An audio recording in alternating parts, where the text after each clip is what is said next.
ঢাকা দক্ষিণের মেয়র হিসেবে ইশাককে বিজয়ী ঘোষণা করে গেজেট প্রকাশ করতে হবে কিনা এ বিষয়ে আইন মন্ত্রণালয়ের মতামত জানতে চেয়ে চিঠি দিয়েছে নির্বাচন কমিশন। মঙ্গলবার এই চিঠি দেয়া হয়।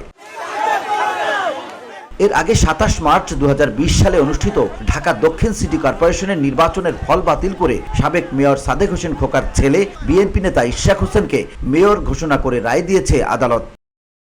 ইশাক হোসেন রায় ঘোষণার সময় আদালতে উপস্থিত ছিলেন। রায়ে মেয়র হিসেবে বিজয়ী হওয়ার পর আদালতেই তিনি বিজয় মিছিল করেন। ইশাক হোসেনের আইনজীবী রফিকুল ইসলাম বলেন, ২০২০ সালে ঢাকা দক্ষিণ সিটি কর্পোরেশনের নির্বাচনের প্রার্থী ইশাক হোসেনের গাড়িবহরে হামলা করা হয়, ইভিএম মেশিনে ভোট জালিয়াতি করা হয়, নির্বাচনে ভোট জালিয়াতি করা হয়। এত সব জালিয়াতির পরেও নির্বাচন কমিশন শেখ ফজলে নূর তাপসকে মেয়র ঘোষণা করে।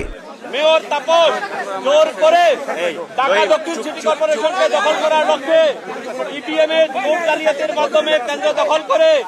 নির্বাচন কমিশনের গেজেট চ্যালেঞ্জ করে ২০২০ সালের ৩ মার্চ ইশাক হোসেন বাদী হয়ে মামলা করেন। আদালত পূর্ণাঙ্গ শুনানি নিয়ে ইশাক হোসেনকে ঢাকা দক্ষিণ সিটি কর্পোরেশনের মেয়র ঘোষণা করেছে।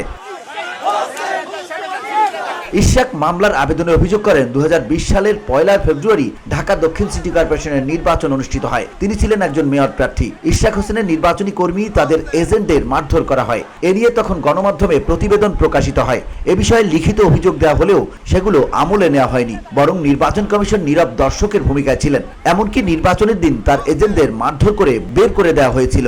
২০২০ সালের ১ ফেব্রুয়ারি নির্বাচন পূর্ববর্তী ১ মাস প্রচারের সময় থেকেই আমাদের উপরে মামলায় তিনি আরো দাবি করেন, ২০২০ সালের ৫ জানুয়ারি শেখ ফজলে নূর তাপস নির্বাচনী আইন লঙ্ঘন করে রঙিন পোস্টার লাগান। এ বিষয়ে ইশাক নির্বাচন কমিশনে অভিযোগও দিয়েছিলেন। এরপর ২০২০ সালের ১২ জানুয়ারি ইশাক হোসেনের পোস্টার ছিঁড়ে ফেলেন আওয়ামী লীগ ও তাদের সহযোগী সংগঠনের সদস্যরা। তার নির্বাচনী প্রচারে ব্যবহৃত মাইক ভাঙচুর করা হয়। VOD Bangla news desk.